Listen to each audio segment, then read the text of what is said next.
दोस्तों, एक नगर में एक महान बौद्ध भिक्षु रहा करते थे। वह बहुत ज्ञानी थे और बहुत ही शांत स्वभाव के थे और उनकी यह बात ही उनकी विशेषता भी थी। एक बार की बात है, बौद्ध भिक्षु नगर वासियों को उपदेश दे रहे थे। बौद्ध भिक्षु कह रहे थे कि शब्दों में जीवन बदलने की शक्ति होती है। अपने शब्दों से जीवन बदलो। हम जो भी शब्द अपने लिए या दूसरों के लिए कहते हैं या जो भी बातें करते हैं, उस पे हमें ध्यान देना चाहिए। इतना कहकर बौद्ध भिक्षु ने अपना उपदेश समाप्त किया और वहां से चले गए। एक दिन वह बौद्ध भिक्षु एक मार्ग से होकर गुजर रहे थे। उसी मार्ग से एक युवक होकर गुजर रहा था। उस युवक ने जब उन बौद्ध भिक्षु को देखा तो वह जोर जोर से हंसने लगा और कहने लगा, अरे साधु महाराज, आप तो ढोंगी है। आपके उपदेशों में यह कहने से कि शब्दों में बड़ी ताकत है, आपकी बात सत्य नहीं हो जाएगी। ये सब सिर्फ बातें हैं। भला ऐसे कैसे हो सकता है कि शब्दों से हमारा जीवन बदल सकता है। उस युवक की सारी बातें उन भिक्षुओं ने ध्यानपूर्वक सुनी और उसके बाद वह मुस्कुराते हुए उस युवक से कहते हैं, बेटा, नाद से ही तो यह दुनिया प्रकट हुई है और अच्छे शब्दों के पीछे भी नाद ही होता है जो पूरा जीवन बदल देता है। वह बौद्ध भिक्षु उस युवक से कहते हैं, देखो, मैं तुम्हें अपने अनुभव से बता रहा हूं, लेकिन फिर भी तुम्हें यकीन न हो तो तुम इसे खुद आजमा कर देख सकते हो। उन बौद्ध भिक्षु की यह बात सुनकर युवक थोड़ा सा गंभीर हो गया। उसने काफी देर सोच विचार किया और उसके बाद उन बौद्ध भिक्षु से कहता है, हे गुरुवर, अगर ऐसी बात है तो आप मेरे साथ चलिए। मेरा छोटा भाई है जिसकी उम्र करीब 25 वर्ष है और उसे न जाने क्या हुआ है। वह करीब 3 वर्षों से कुछ भी नहीं करता, बस लेटा रहता है।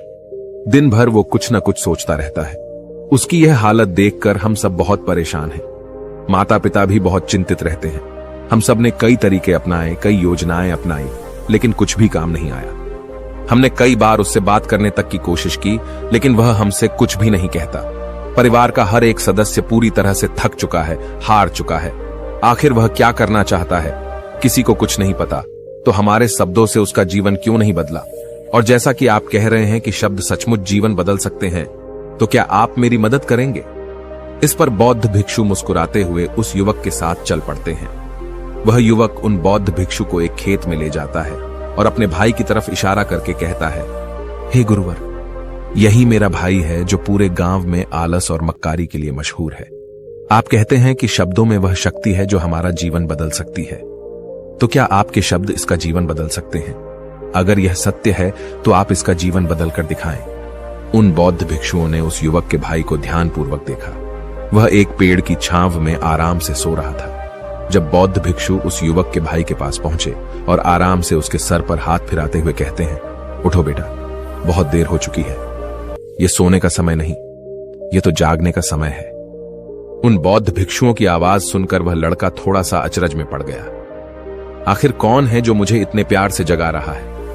वरना सभी गांव वाले तो मुझे आलसी और मक्कार ही कहते हैं।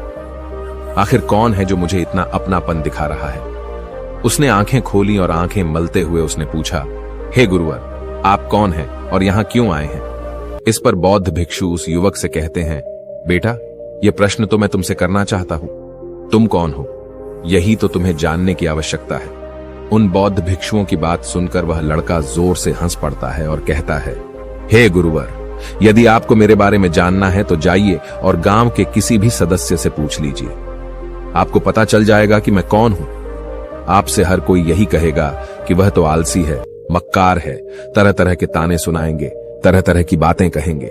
इससे आपको यह जरूर यकीन हो जाएगा और आपको यह पता भी चल जाएगा कि मैं कौन हूं। तभी बौद्ध भिक्षु मुस्कुराते हुए उस लड़के से कहते हैं, सबसे पहले मेरी यह बात सुन लो।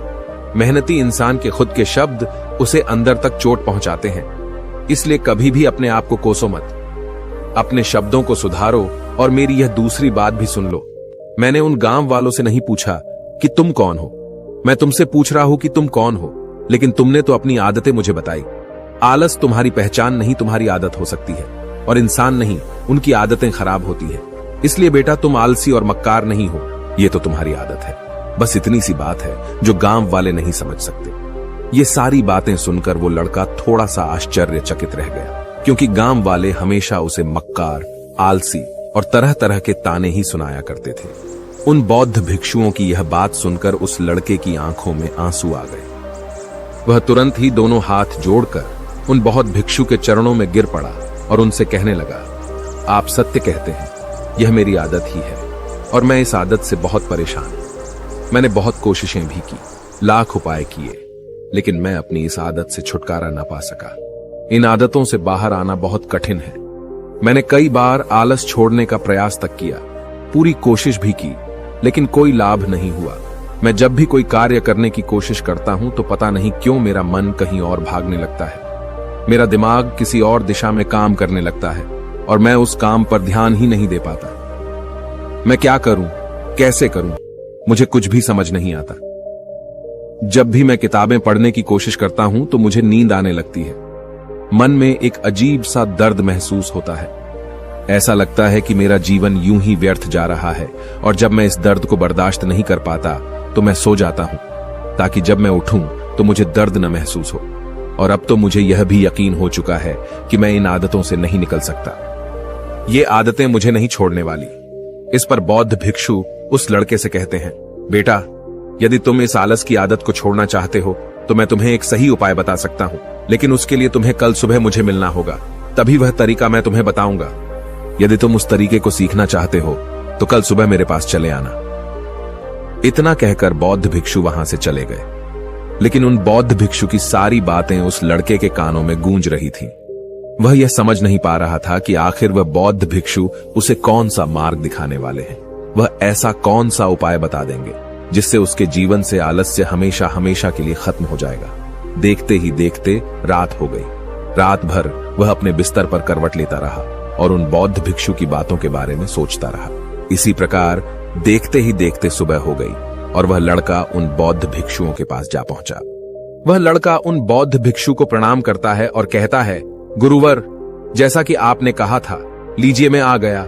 अब मुझे वह मार्ग बता दीजिए जिसे मैं अपने जीवन से इस आलस्य को निकाल सकता हूं। तभी बौद्ध भिक्षु उस लड़के से कहते हैं, बेटा, जब भी तुम्हारा मन दुविधा में हो, तुम निर्णय न ले पा रहे हो और तुम्हारे मन में तरह तरह के प्रश्न उठ रहे हो कि मैं क्या करूं, कैसे करूं, इस कार्य को पूर्ण कैसे करूं, यह सब कैसे होगा, तब तुम वास्तविकता में अपने अतीत से सोच रहे हो कि पिछली बार तुम्हारे ऐसा करने पर क्या हुआ, या अतीत में तुमसे लोगों ने क्या कहा था। तो आज से कभी भी अपने अतीत से नहीं, बल्कि भविष्य से सोचो। इस पर लड़का कहता है, भविष्य से? वह भला कैसे? तभी बौद्ध भिक्षु उस लड़के से कहते हैं, मान लो कि तुम्हें आज किसी भी चीज की कमी नहीं है। तुम्हारे पास वो हर चीज है जो तुम चाहते हो, वह सारी सुख सुविधाएं हैं। तो अब बताओ, तुम अपना जीवन कैसे व्यतीत करना चाहोगी? उन बौद्ध भिक्षु की यह बात सुनकर वह लड़का कुछ देर के लिए सोच में पड़ गया, क्योंकि आज तक उसने सभी गांव वालों के केवल ताने ही सुने थे। किसी ने भी आज तक उसके जीवन के बारे में उससे ऐसी बात नहीं की थी और वह गुरुवर उसे आने वाले भविष्य के बारे में उससे बातें कर रहे थे। उन बौद्ध भिक्षु की यह बात सुनकर वह लड़का खुद से प्रश्न करने लग गया कि अगर मेरे पास सब कुछ होगा, धन की कोई कमी नहीं होगी और सारी सुख सुविधाएं होंगी, तो मैं अपना जीवन कैसे व्यतीत करूंगा? कुछ देर सोच विचार करने के बाद वह उन बौद्ध भिक्षु से कहता है, गुरुवर, मैं यह दुनिया घूमना चाहूंगा, पहाड़ों पर चढ़ना चाहूंगा, समुद्र की रेत पर चलना चाहूंगा और मैं एक बहुत बड़ा व्यापारी बनना चाहूंगा। तभी अचानक उस लड़के का ध्यान टूट गया और वह उन बौद्ध भिक्षु से कहता है, परंतु हे गुरुवर, यह सब कैसे संभव होगा? केवल मेरी मात्र सोच लेने से तो यह सब पूरा नहीं होने वाला। उसके ऐसा कहते ही उसके अतीत में बीती हुई सारी घटनाएं उसकी आंखों के सामने से गुजरने लगी और वह एक बार फिर से निराश होने लगा। और अब वह यह सोचने लगा कि मेरे पास तो पैसे ही नहीं है, तो मैं भला व्यापार कैसे कर सकता हूं? न ही मेरे पास व्यापार का कोई अनुभव है। ऐसी स्थिति में मैं भला यहां से कैसे निकल सकता हूं?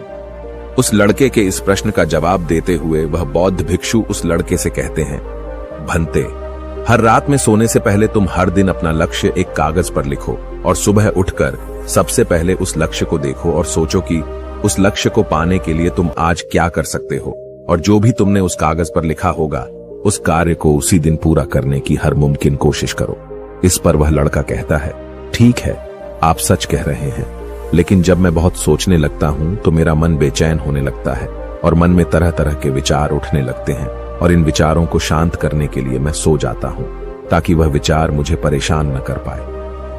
उस लड़के की इस समस्या का समाधान करते हुए वह बौद्ध भिक्षु उस लड़के से कहते हैं, बेटा, अंतर्मन की चाल को पकड़ो और शब्दों की मदद से नया भविष्य बनाओ।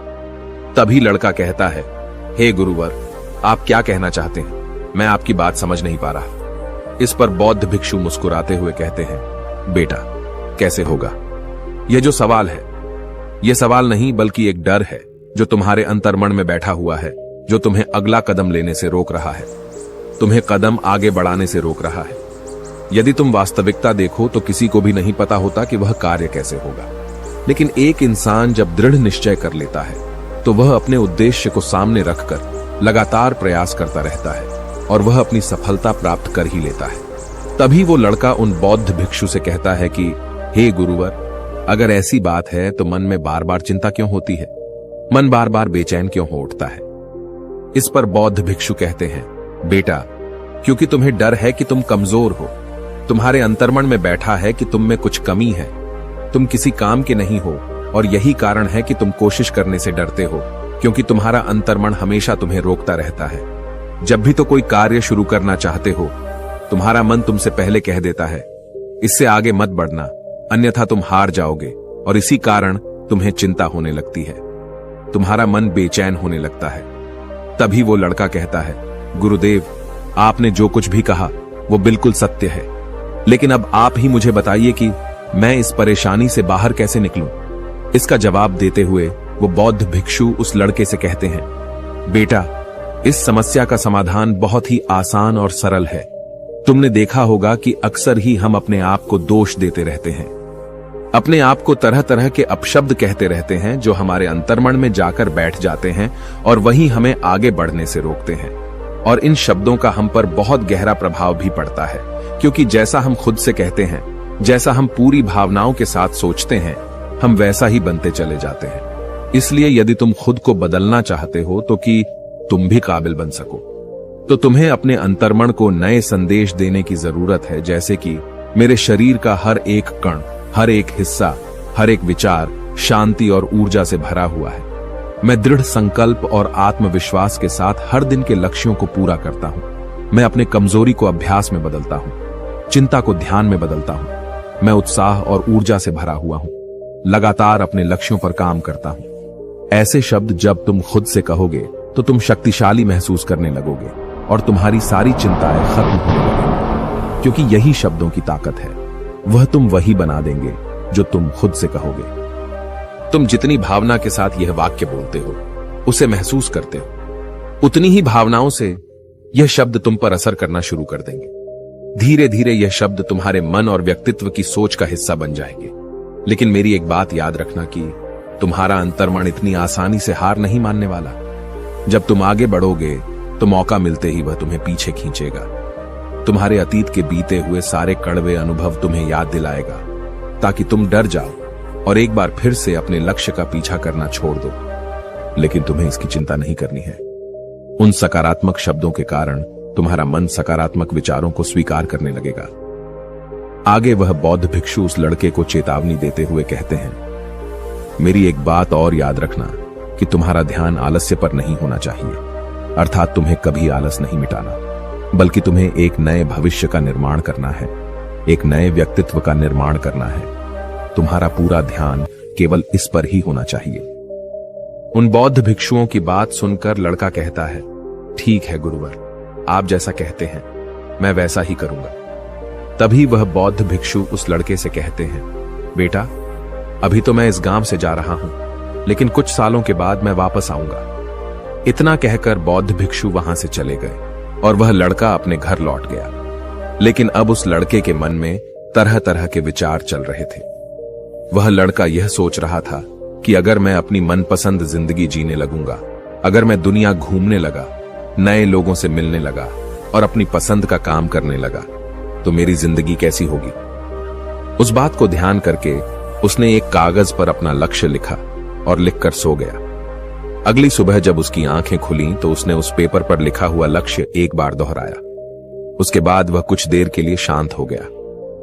तभी उसे उन बौद्ध भिक्षु की बात याद आई कि तुम अपने लक्ष्य के लिए आज क्या कर सकते हो।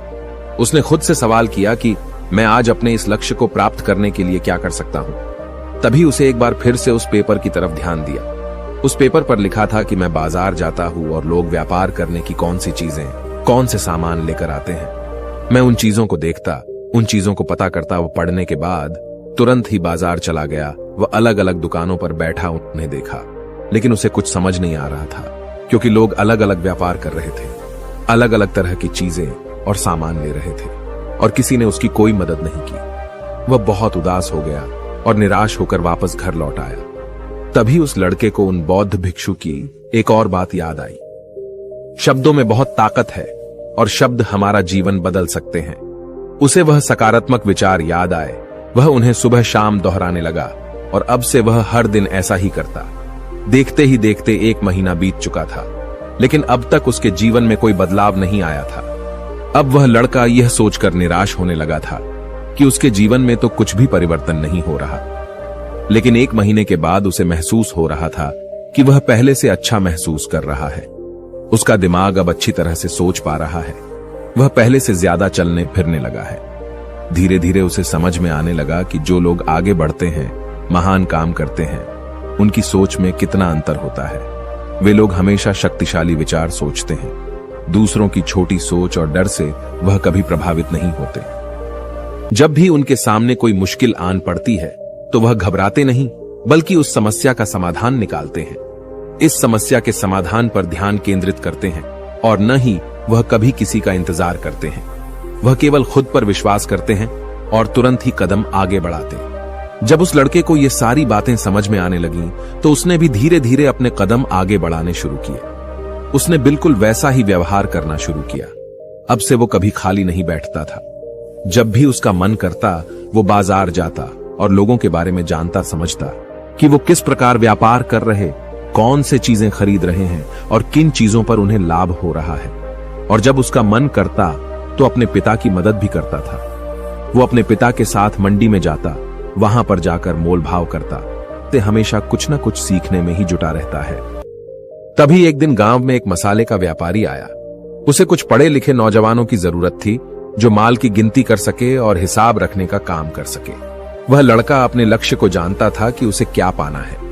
उसे समझ में आ गया था कि इस काम से उसे बहुत कुछ सीखने को मिलेगा। बेहिचक उस सेठ के पास पहुंच गया। वह जानता था कि उसे उस काम के बहुत कम पैसे मिलेंगे, लेकिन फिर भी वह उस काम को करने के लिए तैयार था। अब उस लड़के की सोच पूरी तरह से बदल चुकी थी। अब वह बाकी लोगों की तरह नहीं सोचता था। बहुत ईमानदार और समझदारी से काम करता था। देखते ही देखते करीब 3 महीने बीत गए और अब व्यापारी यह समझ चुका था कि नौजवान बहुत ही समझदार है और वह उसे व्यापार में बहुत मदद करता है। इसलिए उस मसाले के व्यापारी ने उस लड़के को अपना सहायक बना लिया। उस व्यापारी ने देखा कि इस लड़के की दिनचर्या सबसे अलग है।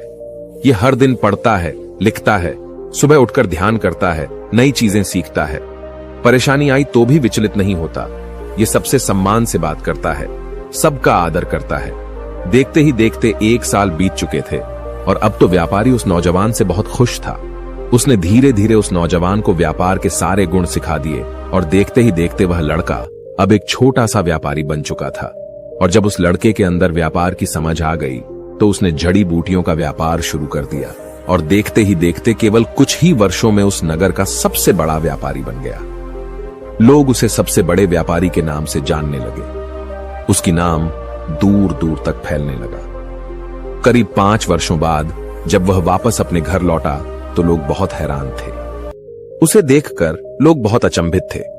उसके सारे जानने वालों ने उस लड़के से पूछा, तुम इतना कैसे बदल गए? तब उसने कहा, उन गुरु ने सच ही कहा था, शब्दों से हम जीवन बदल सकते हैं। वैसे आपने आज के इस वीडियो से क्या सीखा हो, मुझे आप कमेंट में जरूर बताइएगा। इसी के साथ में उम्मीद है कि आपको आज की ये वीडियो जरूर पसंद आई होगी। तो इस वीडियो को लाइक और अपने दोस्तों के साथ शेयर भी जरूर कीजिएगा और हमें ऐसे ही सपोर्ट करने के लिए चैनल को सब्सक्राइब जरूर दबा दीजिएगा। तो चलिए फिर मिलते हैं अगली वीडियो में। तब तक के लिए अपना ख्याल रखें। धन्यवाद और नमो बुद्धाय।